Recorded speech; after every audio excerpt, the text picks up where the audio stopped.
Sure.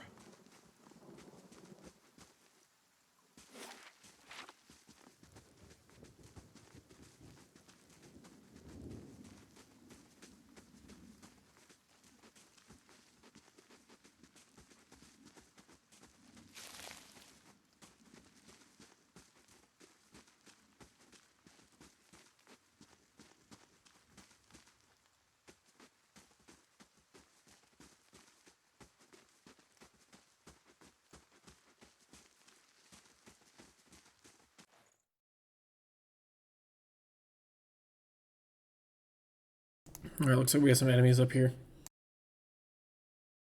Huh?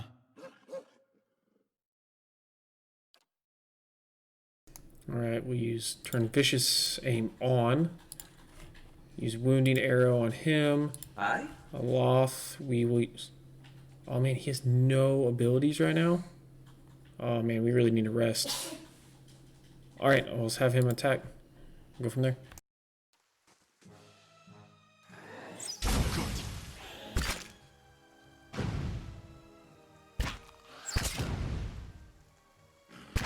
Curses!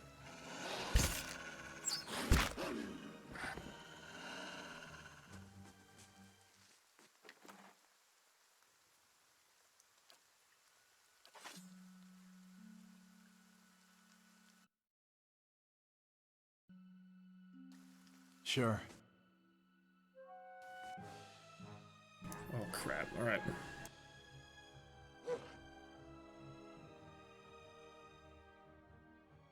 Yeah. Yes?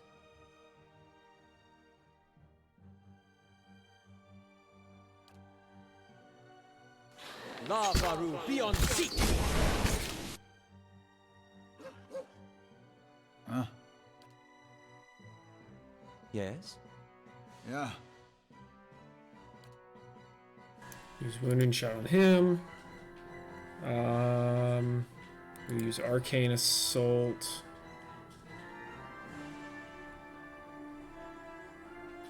Right there.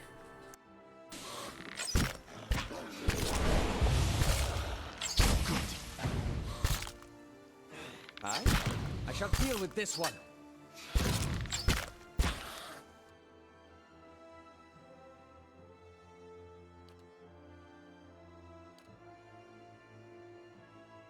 Yes?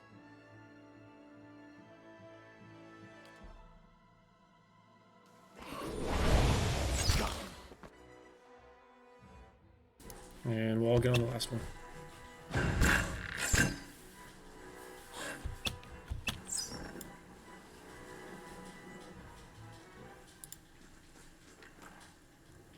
Hunting bow, pike, poleaxe.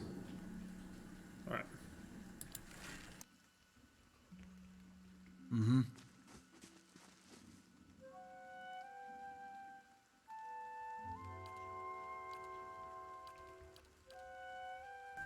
Here lies Ray, it was just not his day. Alright.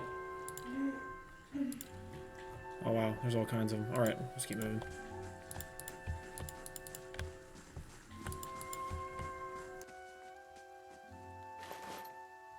Ooh.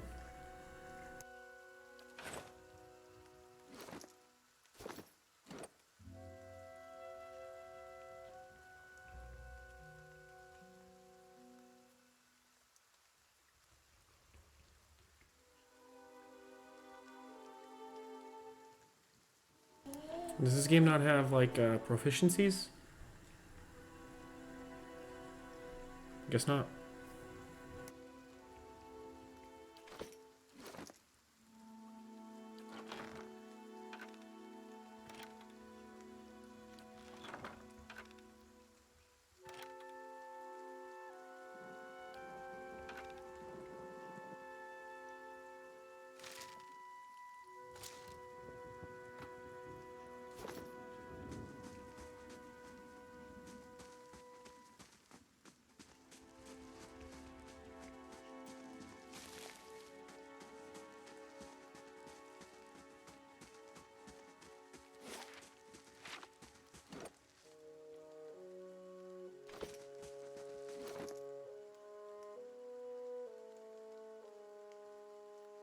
Does it give a experience tracker?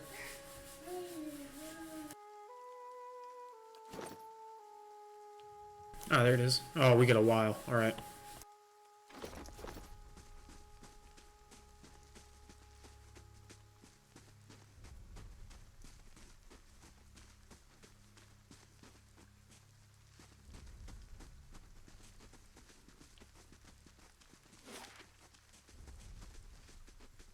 All right, we'll go check down over here and up here, and then we'll keep moving to the next area.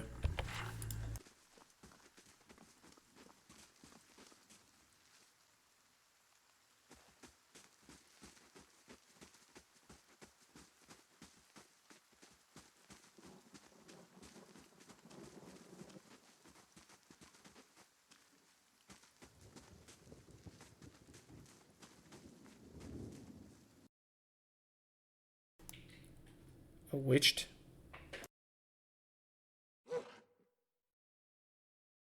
Yeah. Yes?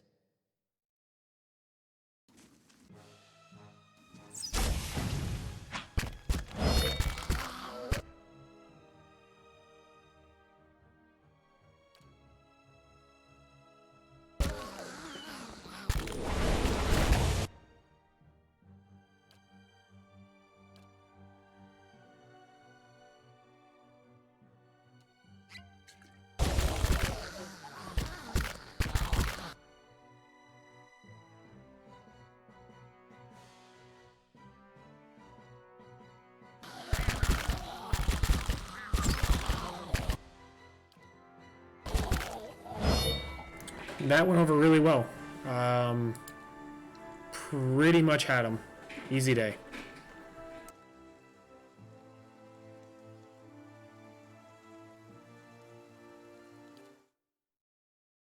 Alright, we're definitely gonna have to rest before we take that because we need a lot of spells.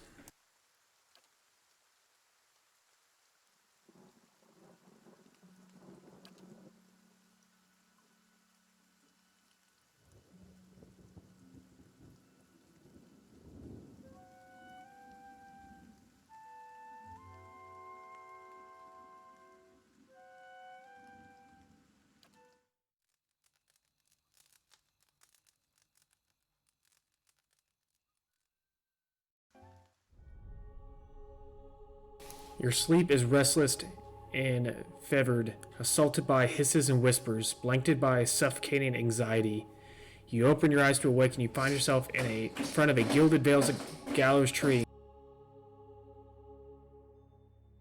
The creaking of its ropes grow louder in your mind until the sound is deafening. Hanging from the tree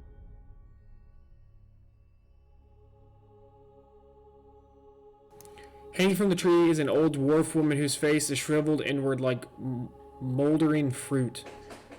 Her head hangs limply one side. As you look at her, she looms larger and larger in your mind until she is mere inches from your face. Suddenly, her head snaps up and her eyes open. They are empty, and behind them is a vast nothingness that makes your stomach drop.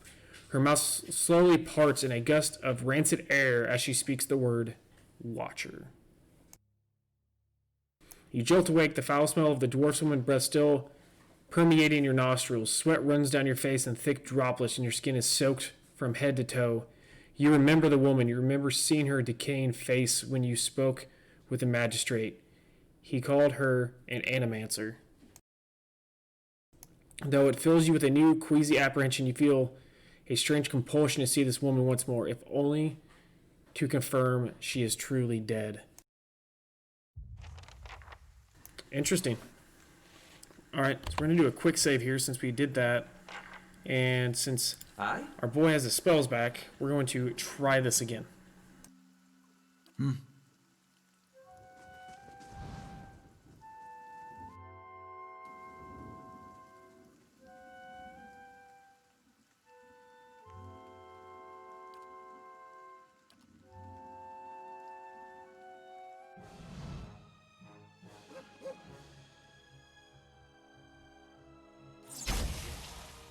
Yes?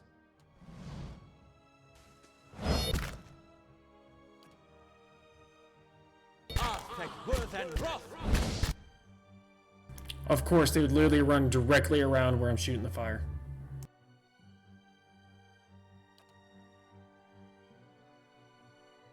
Screw it, we're doing it again.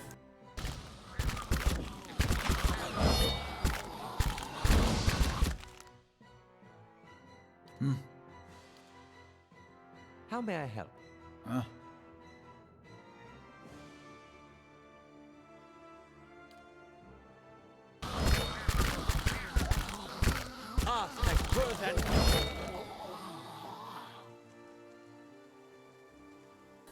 Well, might have stood a chance if they literally did not run around exactly where I was shooting my spells. Twice we get spells off and we completely missed. Right.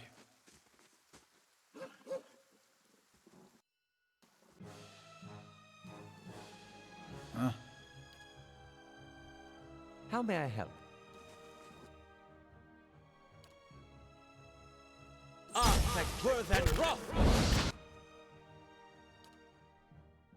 Do it again.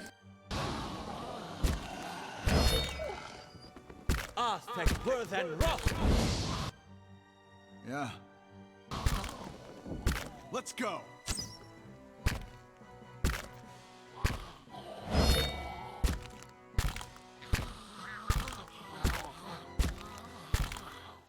Let's go. Got him. Right.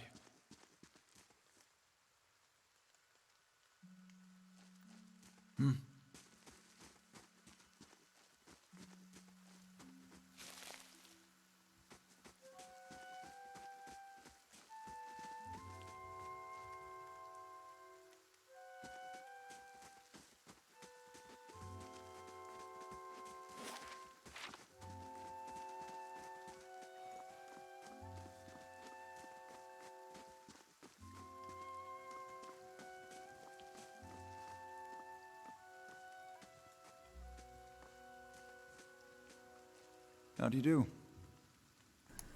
Hold on, sir, but a moment. A hooded man waits upon the road, clad in a green cloak.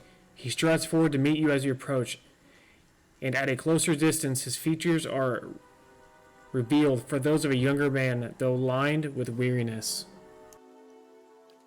He appears to be favoring his left leg as he walks, and there is a dark stain upon the fabric of his trousers under the knee. Even so, he greets you with a polite bow. I do not know your purpose in traveling this road, friend, but I would warn you against it. He gestures up the path with a sweep of his arm. For the keep beyond belongs to that tyrant which calls himself the Lord of Gilded Vale. Like many tyrants, he has surrounded himself with stronger men and women for fear of retribution. The man smiles thinly. We should all welcome the assistance of a brave fellow such as yourself, but I still think you would fare better with some allies. Who are you? Only a man determined to see Gilded Vale restored to its former glory. There was a time, stranger, when Gilded Vale was worthy of its name. The crops gleamed like gold, and the village people lived well. And what has become of it now? Whatever had caused the blight upon our lands, it is not the fault of its people. Redrick looks to punish us for crimes we have not committed, and in turn, he is blind to his own. I am not, and he will pay for what he has done. I, Kalsk, swear it by the flame. Who is this tyrant you speak of? Redrick, he turns his head to spit upon the ground. He is Redrick the Seventh, descended from the great Adrian house that allied with Direwood during the Revolution. The Redricks have been stewards of Gilded Vale ever since. They were once worthy of their charge. But no longer. The House of Redrick is led by an opposer, one who believes that he can purge the curse of Waidwin's legacy from these lands through force and fire. You have seen the tree at the center of Gilded Vale. It has stood there since before the first house was raised, and now it is a testament of Redrick's cruelty. Every week there are more bodies. He shakes his head. We must put an end to it. Perhaps you could come with me. I sorely wish I could, but I would only hinder you further. One of Redrick's Lickspittles slipped a dagger in my leg before he fell. May he be half so lucky in the next life. He glances down at his wound. But it is not the leg which pains me. We have lost too many to Redrick's defenses. This is why I would turn to you now for assistance. Thank you for warning me. Perhaps I will return later. I hope that you will. I have heard of the deeds you have already performed in service of our lands. We are sorely in need of one such as you. You might speak with Pascat the Black Hound. She can put you in contact with reliable individuals. If you should find your situation improved, I entreat you, Lord Redrick must be stopped. If we do not stand against him, no one else will. Too long has Gilded Vale suffered under Redrick's madness. He would cure Wayden's legacy by ensuring there is none alive left in the village to be afflicted. I fear his own wife, Ygritte, may be at risk. The man has no mercy in him. I would face him myself and put a blade through his rotten heart, but our last attempt proved costly, and Lord Redrick has called for reinforcements. Our time grows short, and in such times I must beg assistance where I can. I now go to gather what allies I have. Brave the keep if you dare. See Redrick into his grave, and Gilded Vale will count you as its savior. The man bows again. May the gods guide your arm.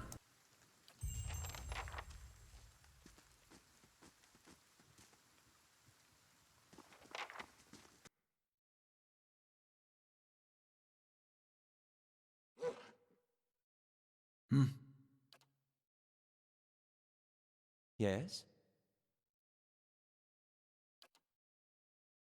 Lava will be on seek!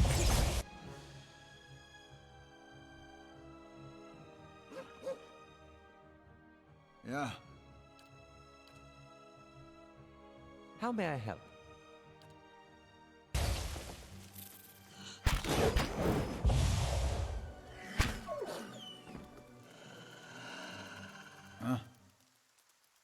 Let's go.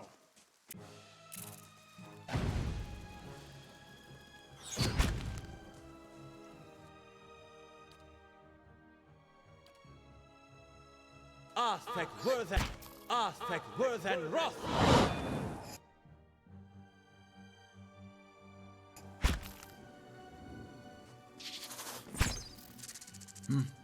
Let's go.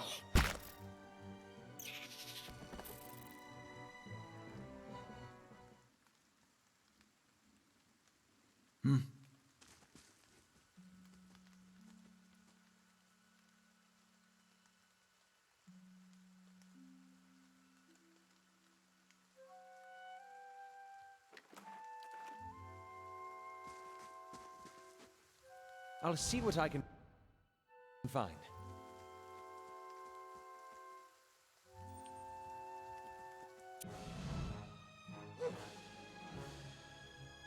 Well, that goes planned. Yes?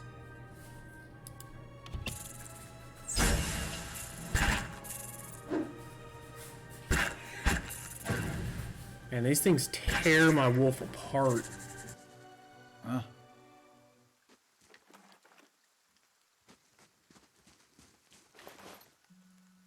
Ram horn helm.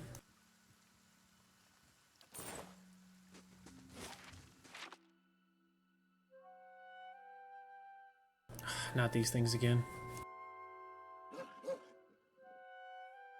Yes? Yeah.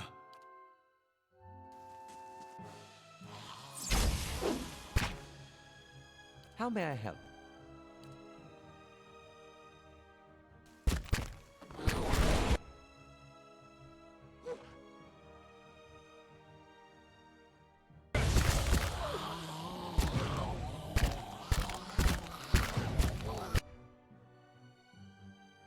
Aye?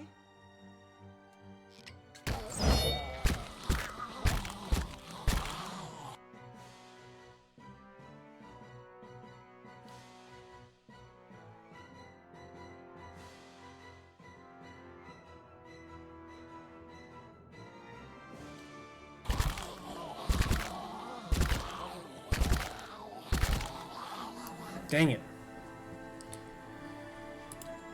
Of course.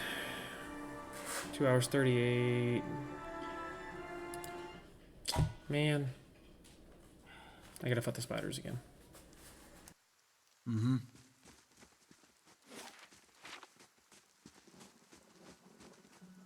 Let's run up here, hit this dialogue again, kill the spiders, and then we're probably just gonna go back to town. I'll make note that there's that mob there. We'll come back and kill it. How do you do?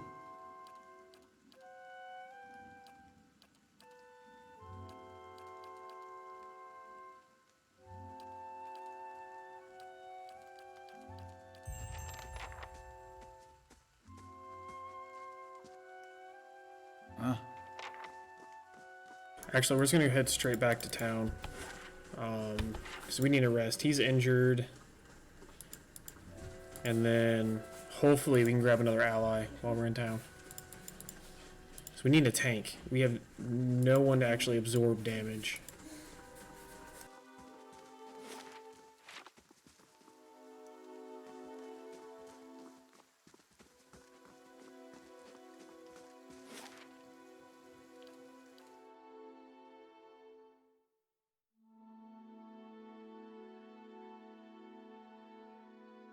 So I'm wondering, since we had that vision, if we go back to the tree now, if there's going to be something different going on.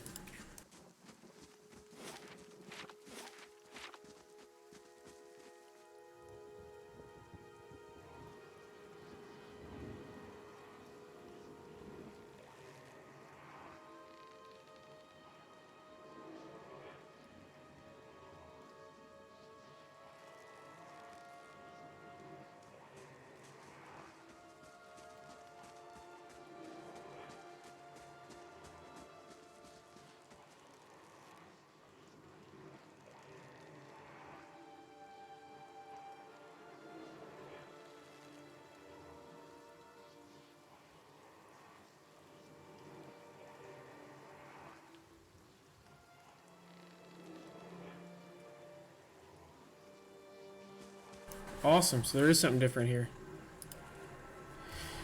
The squat, distended body of an elderly dwarf woman dangles from the thin, crooked broth that sags at the tug of her nose. The bloated purple flesh of her neck, worn away in patches like moth-eaten linen, bulges over the rope that suspends her, and the lifeless head lolls forward rigidly from one side to the other when the breeze shifts. You perceive a faint glow around her that casts no light on its surrounding, but there's a tepid warmth to it. You feel somehow that you could reach out and touch it, not with your hands, but with some aspect of yourself that is no worldly dimension. Reach out for the woman. You take a deep breath, clearing your mind, focusing on your objective. As you exhale, you feel yourself spreading out toward the hanging woman, perceiving all that lies between you and her with new, unfamiliar awareness. You have expanded enough to reach her. There's a sudden jolt in your mind, a ringing, electric surge of images and words and sounds. Involuntarily, you shut your eyes and you feel something being pulled to some deeper consciousness in a space occupied only by you and the hanging woman. And when you open your eyes again, she is staring at you with eyes clouded in milky fog. Her body still swaying in a wind you no longer feel from the tree that stands planted in a misty void. The woman gives you a slow nod of her head, the rope creaking as she does so, and she smiles at you. Have you come here for me? Here for me, dear, or have you gotten lost? Ah, it is both, I think. Yes? Am I imagining this? No, I think not. A pity that. It would be simpler. A mercy, even. To not have to wander anymore, no? Alas, we are here, you and I, wherever here may be.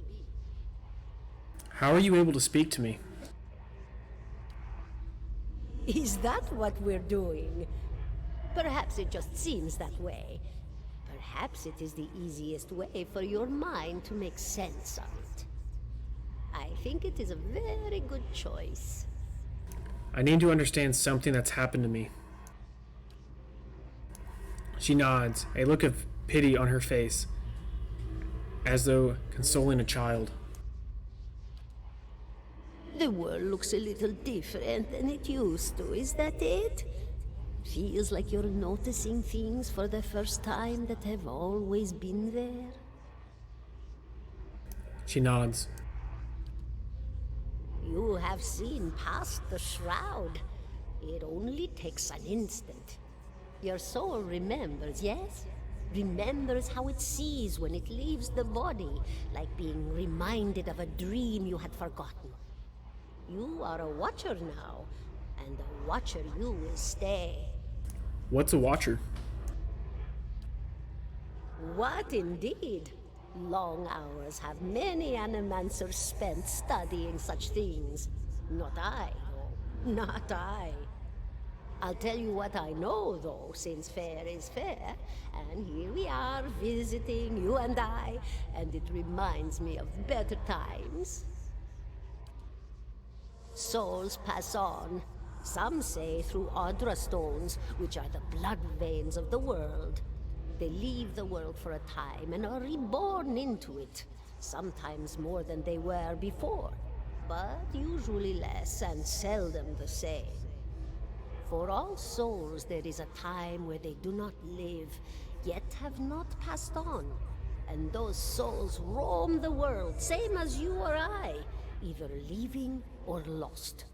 But no one sees them because they have forgotten how. A watcher sees, though, knows what to look for. And sometimes they know a person just by looking at them, know where they've been in ages past when their bodies were other bodies. See memories even their owner can't recall. A wonder to behold when all goes well. A wonder! What did you mean when all goes well?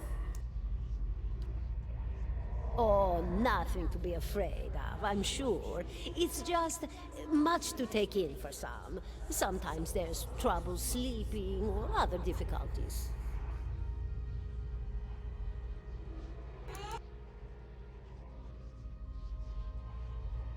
She smiles at you reassuringly, fanning out a tuft of long whiskers that sprouts from one of her cheeks. You should see old Mayorwald. He could tell you much more than I. A watcher just like you. Helped many in his day. Took up in an old keep no one would claim. Not far, not far. Kadnua, beyond the Black Meadow. He will welcome the company. I think it survived a Baywick. Do you know why that would be? Did you now, dear? My, that would be something, wouldn't it? Could be luck, could certainly be. A storm can be a careless thing. Or maybe it got its hands around your soul but couldn't pick it up. A soul can be heavy if it stayed in one piece through its time. Strong souls, we call them in the trade. Cold, I mean. Called them. Those days are all behind me, no? You said souls break apart over time? Oh, yes. Entropy. Rimagan's work. We know little of why or how. We lose pieces of ourselves when we die and pick up pieces of others when we are born again, but less than what we lost. We tried to stop it with the animantic sciences, but with little success. No. A very small few resist Rimergan's influence and stay together through some force of defiance, at least for a time. But they all succumb eventually, I think. I want to know something about you. Me? I'll bore you to tears, though. Who are you? And here I thought you'd come to visit me in particular. Caldara de Baranzi, of the Valian Royal Academy of Animantic Sciences. Not the greatest of their number. Oh, whoops. She laughs, a rasping, choked crackle escaping between rows of buttery yellow teeth, causing her body to bop up and down with each spasm. Seeing your blank expression, she catches herself. Oh, come now. Such a question. As though the answer were plain as a rope tied for strangling. Allow an old dwarf her last bit of cheer. Well, I came where I was needed, didn't I? Offered my services to Lord Radric for a pittance. A humble pittance. I was to examine the Lord's wife. One sec, See guys. why the gods have seen fit to poison her womb. Studied her for months. Looked high and low for impurities. Tested her valence, the permeability of her essence. Do you know what I found?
Sorry about that, guys. I'm on call right now.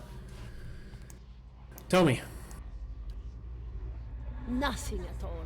A healthy woman, head to toe, blessed with a beautiful soul. Such a sweet woman, too. Meek, but warm-hearted. A few months' time, and the lord of the house demanded answers. For a time, I told him what he wanted to hear.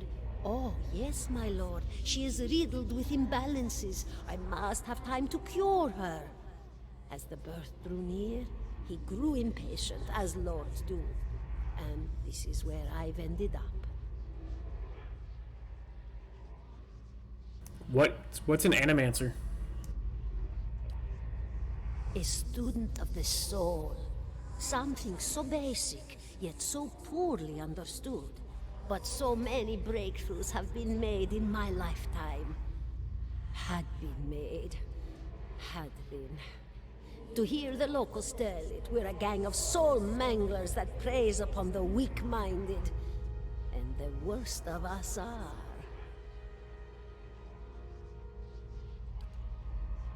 But the best of us? The best?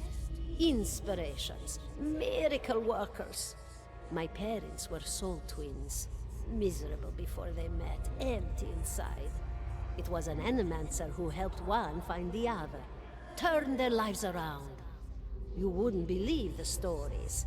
Amnesiacs helped to remember their lives. The suicidal brought back from the brink of oblivion. The elderly afforded extra moments to say their goodbyes. How soon we forget when we're afraid.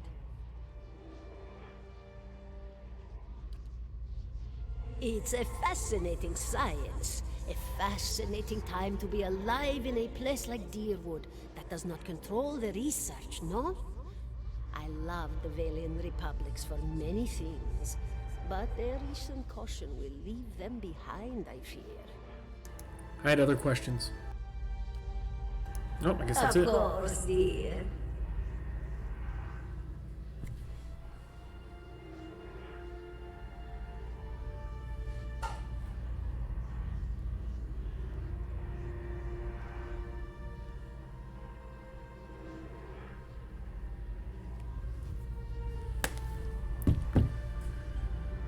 Farewell. Goodbye, my dear. It was lovely visiting. Cauldre closes her eyes and her head slumps forward over the news, and you see your surroundings seem to bleed into your vision from some unknown place of waiting.